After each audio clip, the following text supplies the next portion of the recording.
Charge है।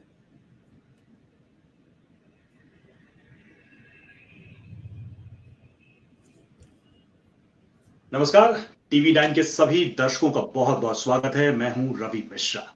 देखिए, चुनाव इस वक्त अपने आधे चरण को, चुनाव के जितने भी चरण थे उसका आधा हिस्सा लगभग पूरा हो चुका है और अब जो भागदौड़ है बाकी बचे चरणों के लिए है।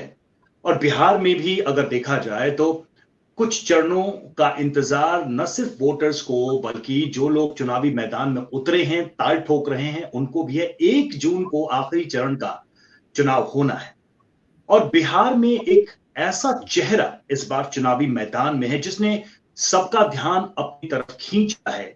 कोई कह रहा है कि वो एनकाउंटर स्पेशलिस्ट हैं, 150 एनकाउंटर्स उनके नाम है। कोई कह रहा है कि तेज तर्रार आईपीएस ऑफिसर रहे। कोई कह रहा है कि बिहार में एक राजनीति की नई सोच लाने वाले हैं।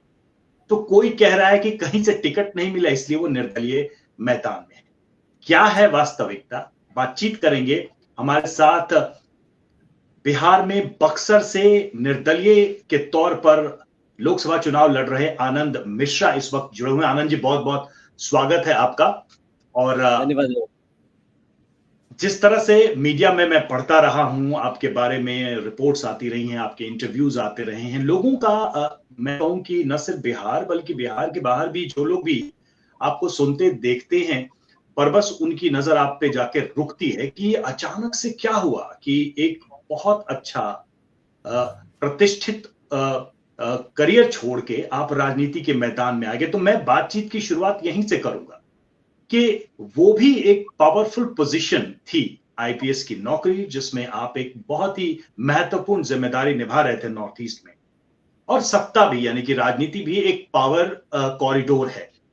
तो ये जो ट्रांजिशन का आपने मन बनाया, इसकी असली वजह क्या है? क्या आपको कहीं से आश्वासन मिला था? क्योंकि ये खबरें हैं हर तरफ कि भाई बीजेपी का टिकट मिलेगा और आनंद मिश्रा बक्सर से चुनाव लड़ेंगे, या फिर पहले से कोई ऐसी सोच थी कि अंततः आपको राजनीति की तरफ आना है? क्या उत्तर होगा आपका आनंद जी? जी, इनफैक्ट सच पूछिए तो आपने इसके पहले जितनी सारी बातें बताई ना कि कोई ये कह रहा है, कोई वो कह रहा है, कोई कुछ कह रहा है, सच बताए तो थोड़े-थोड़े सब सही है। उसमें अच्छा। थोड़ा-थोड़ा सब सही। हाँ, सब सही है, इसमें कुछ भी गलत नहीं कहूँगा मैं, सब सही है। अब राजनीति में आने का मेरा सच पूछे तो मकसद खाली मकसद से नहीं आया। मैं आया कि मुझे सच में बिहार में, मैं बताऊँ आपको, 1.5-2 साल पहले मैंने इंटर कैडर डेपुटेशन के लिए भी अप्लाई किया था, बिहार आने के लिए। मुझे बिहार में काम करना था। क्योंकि मैं फ़ील करता हूँ इस जगह के लिए, मैं फ़ील करता हूँ। और फ़ील करने का ज़्यादा वजह क्या पता है कि ना, मेरे पिताजी पोस्टेड थे बंगाल में, कलकत्ता में। वो हिंद जी मोटर में वहाँ जी। पे काम करने के लिए इंजीनियर होके गए हैं। मेरी पढ़ाई-लिखाई भी, मैं कलकत्ता सेंट ज़ेवियर्स का पास आउट हूँ। मैं हमेशा छुट्टियों में आना, जब हो मौका तब बिहार, मैं बड़ा जुड़ा रहा हूँ अपनी जगह से और मुझे खींचता है बिहार। और समहाउ मैं जब आईपीएस के बाद भी बाकी दुनिया देखा, लोगों का डेडिकेशन देखा, सब रफ्तार पकड़ रहे थे, लेकिन बिहार आते ही लगता था जैसे हर कोई पीछे खींच रहा है, हर कोई कहता है बैठ जाओ, कुछ नहीं होगा। मैं बताऊँ, मैं कुछ भी बोलूँ तो एक डायलॉग जो हर बार कह जाए कोई, अरे भैया ये बिहार है, ये ऐसा ही होला, ये बिहार है, ये बिहार है, व्हाट डू यू मीन भाई ये बिहार है ना? तो ये सब चीजें तो किसको ठीक कौन करेगा? मैं आफ्टर पॉइंट ऑफ टाइम मुझे लगा नहीं, तो मैंने इंटर कैडर डेपुटेशन के लिए अप्लाई किया। पहली बात मैं आपको बताता हूँ, तो हम्म। फॉर्चुनेटली अनफॉर्चुनेटली वो भी नहीं माना गया, वो भी नहीं दिया गया। हाँ, तो तब मुझे बंधन महसूस हुआ कि बस ये तो गलत है। मैं अपनी जगह के लिए काम भी करना चाहता हूँ, मैं तो काम ही करना चाहता हूँ, मैं कौन से यहाँ के बिजनेस करना चाहता हूँ। आप मतलब काम का भी मौका नहीं मिल रहा है तो इतने बंधन में क्यों मुझे रखना भाई? इतना भी क्या है? मैं सेवा करना चाहता हूँ। और इंडिया सर्विस किस चीज़ का है? अगर आप मुझे जो कि कागज़ में फिर भी आप नहीं दे रहे, तो ये सब चीज़ें कहीं न कहीं बिल्ट अप होने लगी। मुझे लगा कि नहीं, आप मुझे बाँध के तो नहीं रख सकते ना, मुझे काम करना है तो करना है और बिहार के लिए करना है तो करना है, मुझे अपनी ज़मीन पे जाना है। ये सब हुआ। मैं बताऊँ, मैं जो आने का, ये मेरा मन था, ये मेरी इच्छा थी। ये जो कहते हैं लोग किसी के आश्वासन से, भाई साहब जब आप निकलते हैं अपनी ज़िंदगी के फैसले करने, तो दूसरे के आश्वासन पे अपनी ज़िंदगी नहीं जी जाती, ये अपने दम पे जी जाती है। वो मेरे लिए एक माध्यम हो सकता था, एक भरोसा हो सकता था, ईज़ी कर सकता था मेरा रास्ता, इतना ही बस। ठीक है, डिफ़िकल्ट है और क्या, लेकिन बिल्कुल ऐसा नहीं। और मैं तटस्थ हूँ, मैं चाहता हूँ कि जब विकसित भारत का सपना 2047 में विकसित भारत का सपना चल रहा है, तो उसमें हमारा बिहार का तो देखिए आप, हम स्पेशल स्टेट का मांग करते हैं, स्पेशल फैसिलिटीज़ की मांग करते हैं। मुझे शर्म आता है, जितनी बार हम ऐसी बातें करते हैं मुझे शर्म आता है कि हम क्यों इस हाल पे आके रुके हुए हैं कि हमें स्पेशल फैसिलिटीज़ चाहिए, हमें क्यों हर बार बैसाखी की मांग करते हैं? कौन हम और कर क्या रहे हैं कि ये बैसाखी हमारी छूट जाए? इसके लिए हम क्या प्रयास कर रहे हैं? और साथ में मेरा जो क्षेत्र ये पूरा शाहाबाद क्षेत्र है, तो यहाँ पे भी आप आके जी देखेंगे तो इतने टैलेंटेड लोग हैं यहाँ पे, इतने टैलेंटेड, अवसर ही नहीं है यहाँ पे, किसी को आगे बढ़ने के जी, अवसर नहीं है। जो भी कहीं बिल्कुल। कुछ और करेगा बाहर जाके करे, तो दैट्स बिल्कुल व्हाई। talented लोग हैं, इसलिए आनंद मिश्रा जो है सबसे कठिन परीक्षा पास करके आईपीएस भी बने। ये अपने आप में एक प्रमाण है। लेकिन जैसा आपने एक बोला कि भोजपुरी में बोला का हुई, एक टर्म यूज करते हैं बिहार में अक्सर कि बिहार ना सुधरी। अब यस, बिहार ना सुधरी और बिहार को सुधारने की कोशिश या उसका सपना देखने वाले आनंद मिश्रा, क्या कॉन्सेप्ट है आपका? मैं अगर आपसे सीधे सीधे पूछ लूं, न सिर्फ बक्सर बल्कि एक विकसित बिहार को लेकर कुछ तो आइडिया होगा आपके मन में, राइट, क्योंकि राइट। जिस प्रोफाइल से आप निकलकर अब जमीन पे जा रहे हैं वो अपने आप में बिल्कुल अलग जमीन है। राजनीति की जमीन बिल्कुल अलग होती है जिस सर्विस से आप निकले। तो कोई कॉन्सेप्ट तो होगा जिसे आप बिहार के सामने रखना चाहते हैं। जी, बिल्कुल। मेरा पहला कंसेप्ट तो यही है कि एक सकारात्मक सोच हो, जो राजनीति हो पहले वो सकारात्मक। हमारे बिहार में आप अगर एक गौर देंगे तो पिछले 70 साल में हमने 42 बार अपने मुख्यमंत्री बदले। तो हम शायद कहीं न कहीं सिर्फ पॉलिटिक्स में ही बिज़ी हैं। Politics has become an and in itself. तो ये जो चीज़ है ना, तो यहाँ पे मैं आप देखिए हर आदमी सत्ता पकड़ने के उसमें लगा हुआ है, कि हम कैसे सत्ता पकड़ के रखें। इसके लिए सारे साँठ-गाँठ, तोड़-जोड़ आप देखते रहिए क्या चलता है। जितना बिहार में पॉलिटिकल गहमा-गहमी दिखती है, शायद देश में कहीं ना दिखे।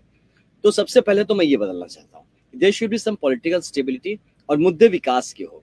मुद्दे वो सारे इंडेक्सेस को हो जिस पे डेवलपमेंट को मापा जाता है वर्ल्ड वाइड।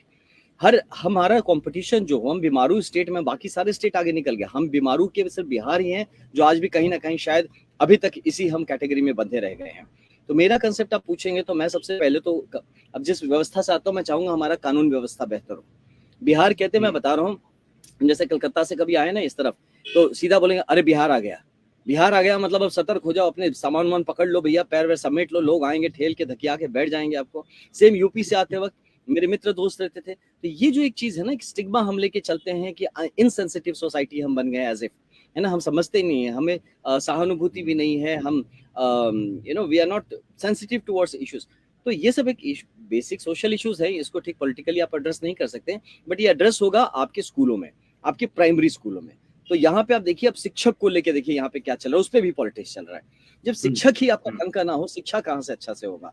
तो मेरा बुनियादी जो चीज है, देखिए कुछ बुनियादी चीज है जो पूरे किसी भी समाज को चाहिए। मेरा पहला मुद्दा है कि अगर आप वो ठीक कर दे तो बिहार के लोगों में हर वो मेरिट है जिससे कि अपने स्पीड ये पकड़ लेंगे। मुद्दे बता दूं, आनंद जी, स्वास्थ्य हाँ, मुद्दे जो हैं मेरे। पैरामीटर्स आप बता रहे हैं, जो यस, पैरामीटर्स आप बता रहे हैं डेवलपमेंट के, देखिए वो पैरामीटर्स तो लगभग हर सोसाइटी की बेसिक नेसेसिटी या उसकी बेसिक मूलभूत जरूरतें होती है, चाहे शिक्षा हो, स्वास्थ्य हो, कानून व्यवस्था हो। लेकिन क्या आपको नहीं लगता है कि एक जंगल राज जिसका बहुत ही ज्यादा, जिसको कोट किया जाता है चुनाव में, अभी आप निश्चित तौर पे चुनाव लड़ रहे हैं तो आप सुन भी रहे होंगे बड़े से बड़े नेताओं को, वो लालू यादव के जंगल राज की याद दिलाते हैं। चूंकि यह एक पॉलिटिकल बैटल ग्राउंड है तो इसमें यह पूछा जाएगा, और मैं भी आपसे पूछना चाहता हूं, उस जंगल राज से ये जो मौजूदा राज है इसमें कुछ फर्क देखा है आपने?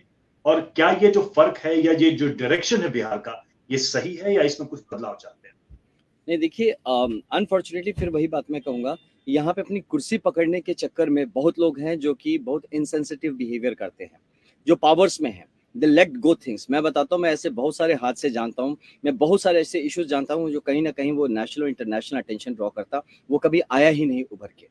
ऐसे बहुत सारे इश्यूज अभी रिसेंट पास के 2 साल के इश्यूज है, जो कि मैं अननेसेसरी कंट्रोवर्शियल नहीं करना चाहता हूँ इसमें कुछ बोल के, बट आपको भी पता होगा, थोड़ा रिसर्च करेंगे देखेंगे यहाँ पे है। जंगल राज के जो जो चीजें, जो बातें कही गई थी, उनके पैरामीटर्स हम कितने सुधरे हैं वो आप जमीन पे उतरेंगे तो आप देख लेंगे। कहीं ना कहीं डेफिनेटली बेटर हुआ है, वी आर बेटर ऑफ, इसमें कोई शक नहीं है कि बेटर हुआ है, बट स्टिल जो हो सकता था, ये जो बेसिक मापदंड होते हैं एक अच्छा कानून व्यवस्था सोसाइटी का, अभी तक तो हम बिहार में नहीं है। सबसे छोटा एग्जांपल आपको बताता हूँ, आप यहाँ देखिए गन लेके घूमने का कल्चर, बंदूक लेके घूमने का कल्चर। एक बार ना मैं अपने गांव पे आया था, मेरे साथ एक मित्र आया था असम से घूमने देखने के लिए। वो आया पूरा भाग के बाजार से, बोले क्या हो गया बे? बोलता है अरे भैया उधर तो डकैत आ गए। हम बोले डकैत कहाँ से आ गए तेरे को? तो बोलता है एक बोलेरो में से 5-6 सब सफेद कपड़े बंदूक लेके निकले, हमें लगा दुकान उकान बंद कराएंगे। आई मीन ये समझ सकते हैं आप, जहाँ पे हम गन के कल्चर से चल रहे हैं, जहाँ पे हम दबंग का कल्चर में, जब भौकाल का बात होता है, आओ ना हमरा हम्म, बिहार में ठोक दे गोली कपार में, और ये सब चीजें हम्म, जब अगर बात चलती है, you can understand modern world में भी एक इतने बड़े अधिकारी अगर अपना वेब सीरीज बनाते हैं, वो भी ऐसे ही बिहार को पोर्ट्रे करते हैं, तो यू कैन अंडरस्टैंड कि थिंग्स आर नॉट वेल। नहीं, हम कितना भी कहते हैं, चीजें अभी काफी लंबा सफर तय करना। मैं बक्सर में हूँ, आके देख लीजिए ट्रैफिक जाम का हालत देख लीजिए। छोटी सी एग्जांपल बताता हूँ मैं आपको, हम्म। एम्बुलेंस में लोग मर जा रहे हैं यहाँ पे खड़े खड़े आंखों के सामने। Lot of things are to be to improve, बहुत काम तो करना है। आनंद जी, तब तो बहुत ही एक स्वाभाविक सा सवाल है, वो बिहार जहां पे कम पढ़े लिखे नेताओं को भी बड़ी से बड़ी गद्दी जनता दे देती है, वहां एक पढ़ा लिखा सोफिस्टिकेटेड आईपीएस ऑफिसर जनता से कैसे जुड़ रहा है, और जनता क्या कह रही है, बक्सर के नहीं, लोग क्या कह रहे हैं, बिहार में आप जाते होंगे, पटना जाते होंगे, वहां लोग आपसे क्या कह रहे हैं? क्योंकि विकल्प तो दोनों है, बिहार में चुनने का विकल्प दोनों है। एक तरफ वो नेता भी हैं जिनकी पढ़ाई लिखाई का आप देख सकते हैं, लेकिन वो बड़े बहुमत से जीतते हैं, और दूसरी जी तरफ आप जैसे लोग हैं जो पॉलिटिकल स्पेस क्रिएट करना चाहते जी बिल्कुल। तो कहीं ना कहीं मैं एक ऑल्टरनेटिव क्रिएट कर रहा हूँ। कहीं ना कहीं ये विकल्प में ही नहीं मिलते थे, तो यहाँ पे आप अक्सर देखेंगे जब तो लोग उन्हीं दो चार पांच लोगों में ही चॉइसेस रखते थे, तो आपको you have to choose someone. जैसे अब मैं बक्सर की बताऊं, तो बक्सर का दुर्भाग्य ही है कि जब मैंने पूछा कि भैया आप सबको, आप जब अपने सांसद को गाली देते हैं, आप अपने विधायक को गाली देते हैं, तो चुनना तो आप ही को था, आप ही ने चुना हुआ है, फिर ऐसे क्यों कर रहे हैं आप? तो कहते हैं भैया क्या करें, कहाँ जाए, कोई विकल्प ही नहीं है हमारे पास, किसी को तो देना हैं। पड़ेगा, तो यही लेसर इविल है, तो चलो इसको ही दे लेते हैं। तो अब हम जैसे लोग जब सामने आएंगे, सोफिस्टिकेशन समाज में भरपूर है, हमारे बिहार के लोग बहुत सोफिस्टिकेटेड है, उनको मैं बता रहा हूँ, आप उनको वही अवसर नहीं मिल रहा है। और क्या है कि इतना होपलेस हो गया हमारा सोसाइटी, आप देखेंगे ना कि वो उसको भरोसा ही नहीं होता किसी पे। अब मैं ही आता हूँ ना, तो उनको शक होता, 50 तरह के शक होते हैं, पैसे कमाने आया है क्या, ये पोस्ट के लालच में आया है क्या, तो इस तरह की शक तो क्या होता है कि आप गुडनेस आपको बिलीव ही नहीं होता है कि सच में कोई आदमी हो सकता है जो जज्बे से काम करना चाहता है। ये तभी बदलेगा जब हम जैसे लोग आएंगे और यहाँ पे ठहर के काम करेंगे और अपने काम के मेटल पे इस बात को प्रूव और स्टैब्लिश करेंगे। तो आने वाला ठीक है, अगला 5 साल में, टेक माई वर्ड्स, बहुत अच्छे और हमसे मच बेटर बेटर लोग हैं जो कि कहीं ना ठीक, कहीं छुपे हुए हैं, वो सब उभर के आएंगे।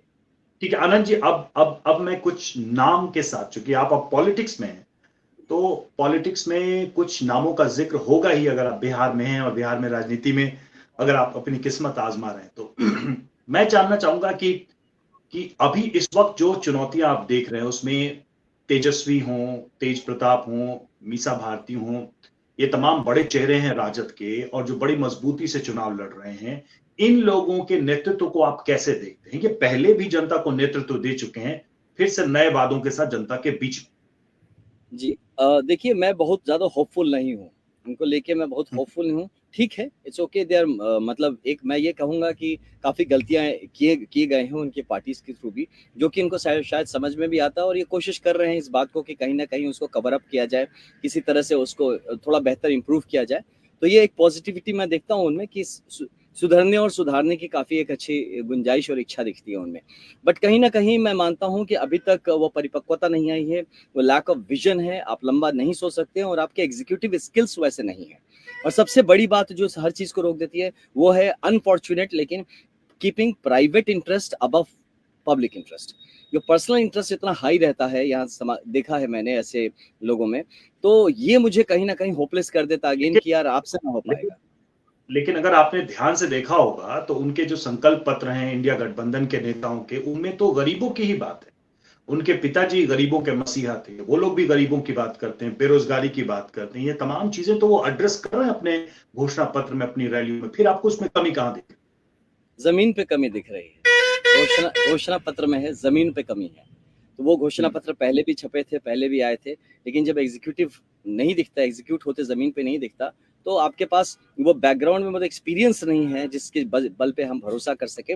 और कहीं ना कहीं मुझे मुझे personally as a ex bureaucrat मुझे वो एबिलिटी भी अभी तक तो नहीं दिखती है कि आप कर भी पाएंगे, कि उसके लिए जो एग्जीक्यूटिव स्किल्स चाहिए मुझे नहीं दिखती है, फ्रैंकली मुझे नहीं दिखती है वो।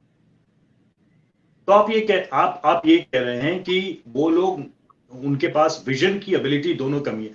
अब मैं आता हूं एक बहुत मूल सवाल पे कि आनंद मिश्रा को अगर राजनीति में आना था तो उन्होंने कोई पार्टी क्यों नहीं ज्वाइन की, और भविष्य में क्या वो कोई दल ज्वाइन करेंगे? कौन सा ऐसा दल हो सकता है या नेता हो सकता है जिसके साथ आनंद मिश्रा काम करना चाहेंगे बिहार में, अपने विजन को जमीन पर उतारना चाहेंगे? जी, मैं सच बताऊं रवि जी, तो मैं जब इनिशियली जब आया था, तो I had inkling for BJP. मैंने बात भी की थी, मैंने कहा भी था मुझे ज्वाइन कराया जाए, बट फॉर्चुनेटली अनफॉर्चुनेटली मुझे ज्वाइन ही नहीं कराया गया और करने भी नहीं दिया गया। कुछ ना कुछ कारणों से मुझे रोकते रहा गया। मैं पहले ही आया था, मुझे कहा था मैं संगठन का काम किया जाए। I believe in creating relationships, I believe in creating the organization strong. और जब ऑर्गेनाइजेशन स्ट्रॉन्ग होगा तो आप एक, क्योंकि मैं माननीय प्रधानमंत्री जी के विजन्स को काफ़ी सराखों पे रखता हूँ और काफ़ी मानता हूँ कि उसमें काफ़ी दम है। उसको अगर हम ज़मीन पे उतार पाए, एग्जीक्यूट करा पाए, तो ये हमारे देश हित में होगा।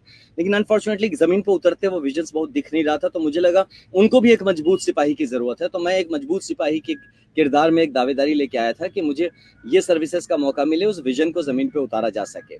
तो उस हिसाब से मैं आया था भाजपा का प्रत्याशी। मुझे लगा था कि मुझे मौका मिलेगा वहाँ से काम करने का, बट शायद फॉर्चुनेटली अनफॉर्चुनेटली अब जो युवा की बात करते हैं कि युवाओं को आगे बढ़ाना चाहिए, मेरिट को बढ़ाना चाहिए, तो शायद इन सब में कहीं कमी रही होगी मुझ में, तो इसलिए तो मुझे मौका नहीं मिला। तो भविष्य में क्या हम ये कह सकते हैं कि आप बीजेपी की तरफ जा सकते हैं? नहीं, आपको ऐसा कुछ नहीं कह सकते हैं, क्योंकि जो कहा के कहने से नहीं, मेरे करने से होगा कि मैं किस तरफ जाऊंगा नहीं जाऊंगा। क्योंकि अब देखिए बात ऐसे हो गई ना कि I am at a point of no return. मौका दिया था मैंने, पहला मौका मैंने दिया था, अपने सर्विसेज ऑफर किए थे, बट महानुभाव किसी को अगर ये महसूस नहीं हुआ कि हम किसी लायक हैं, हम जैसे लड़के बच्चे अपने बिहार के ही हैं लेकिन हम इस लायक नहीं हैं, तो फेयर इनफ, इट्स ओके। तो लगता है मुझे अपनी ज़मीन खुद तलाशनी पड़ेगी, मुझे अपना मुकाम खुद बनाना पड़ेगा, और मैं भी अपने क्षेत्र के लिए काम करना चाहता हूँ। मेरे लोग जो हैं, जो मुझसे जुड़ रहे हैं, वो हर जाति, धर्म, संप्रदाय, समुदाय छोड़ के जुड़ रहे हैं। मैं किसी के साथ कोई दगाबाजी नहीं करना चाहता, मैं अपने क्षेत्र के हित में काम करना चाहता हूँ। मैं पहले चाहता हूँ कि हमारा जो बक्सर क्षेत्र है, वहाँ से पूर्ण विकास की जब बात होती है तो हम उसके किसी भी धर्म, संप्रदाय, समुदाय, जाति विशेष को छोड़ के नहीं पूर्ण विकास कर सकते। तो मैं सबके साथ अच्छा, इसलिए मैं फिलहाल निर्दलीय ही रहूंगा। अच्छा आनंद जी, जब भी कोई ऐसा व्यक्ति एक नई सोच या नए विजन की बात करता है और इस तरह के बैकग्राउंड से निकल के आता है, तो ये सवाल अक्सर उठता है कि राजनीति बदलने आए हैं, क्या ये कल को बदल जाएंगे? ये सवाल मैं आपसे भी करना चाहूंगा। बिल्कुल, बिल्कुल, एब्सोल्युटली। देखिए रवि जी, कुछ भी पॉसिबल है। मैं भगवान नहीं हूँ। मैं नहीं कहता कि मैं बहुत भगवान हूँ, मैं एकदम से मैं ही अच्छा रहूँगा। Let's see. मैं ये ज़रूर है कि मुझे अपने चरित्र बल पे काफ़ी भरोसा है। मुझे पता है कि मैं इतने सालों में नहीं बदला हूँ, और बहुत सारे लाइफ़ के फेजेज़ मैंने भी देखे हैं। मैं पब्लिक सर्वेंट के हिसाब से भी रहा हूँ, हर तरह से मैंने देखा अपने जीवन को। तो मैं मानता हूँ कि जो चीज़ मेरा एक सोचने का तरीका है, मैं वैसा ही हूँ, और मैं ओरिजिनल हूँ, जो हूँ ओरिजिनल हूँ। तो ये चीज़ रहेगा मेरा, एटलीस्ट ये बेसिक फीचर जो बदल जाए वो चरित्र कैसा। तो लेट्स सी, लेकिन वो तो राजनीति के रास्ते तो इतने सरल सीधे होते नहीं है, आप भी जानते हैं। मैं पता है रवि जी, मैं ना हमेशा सबको यही बात बताने की कोशिश करता हूँ कि अगर हम राम राज्य की कल्पना करते हैं तो राम के आदर्शों को ही मानना पड़ेगा। हो सकता है इस कलयुग में मैं फेलियर हूँ, आई एम नॉट सेइंग कि आई विल बी सक्सेसफुल, हो सकता है मैं फेलियर हूँ, फिर भी मैं अगर आदर्श राम राज्य को माना हूँ तो मैं फॉलो भी राम के आदर्श को ही करूंगा। आगे देखते हैं जैसा होता है, राइट। अच्छा, एक आखिरी सवाल मेरा कि बिहार के, और चलिए बक्सर से आप लड़ रहे हैं, तो बक्सर के लोगों को आप एक कौन सा भरोसा दे सकते हैं कि ये चीज आनंद मिश्रा को लेकर कभी नहीं बदलेगी? मेरा मेरा जो पर्सनल इंटेग्रिटी है, मैं कभी भी किसी भी करप्ट प्रैक्टिस के साथ लिप्त नहीं होऊंगा, जो बहुत बड़ा इशू है हमारे बक्सर में। और जब मैं किसी पर्सनल इंटरेस्ट को लेकर नहीं आगे बढ़ूंगा तो मैं पब्लिक इंटरेस्ट में ही काम करूंगा, ये नहीं बदलेगा मेरा। दूसरा, मेरे लोगों के साथ जो मिलना जुलना, उनके पास होना, उनके घर तक पहुंच जाना, ये कभी नहीं बदलेगा। मैं मोटरसाइकिल लेकर उनके घर तक पहुंच जाऊंगा। और तीसरा, मैं अगर आपके घर पहुंच सकता हूं आपसे वोट मांगने, तो मैं आपका काम, आपका डेवलपमेंट भी आपके दरवाजे तक लेके आ सकता हूं। तो इसी कमिटमेंट से मैं काम करूंगा, और वो मुझे भरोसा कर सकते हैं, मैं वहाँ का हूँ, मैं एक बेटे की तरह, एक भाई की तरह मैं हमेशा उनके साथ रहूंगा। एंड दे कैन फील, ये जब अगला 5 साल जब हम साथ रहेंगे तो उनको इस बात पे यकीन हो जाएगा। मैं मानता हूँ कि बक्सर से एक आदर्श राजनीति का एक स्टार्टअप मान लीजिए, वो हम स्टार्ट करें, शायद कहीं ना कहीं बिहार के हमारे बाकी जिलों पे भी इस पे इन्फ्लुएंस हो, और ये देश जो विकसित होगा उसमें हमारा भी, हमारे देश का, हमारे राज्य का और हमारे क्षेत्र का एक बड़ा इस पे योगदान रहेगा। चलिए, आपका विजन, आपके विचार पब्लिक के सामने हैं, बिहार की जनता के सामने हैं। अब देखना होगा कि बिहार के लोग इसे कैसे लेते हैं।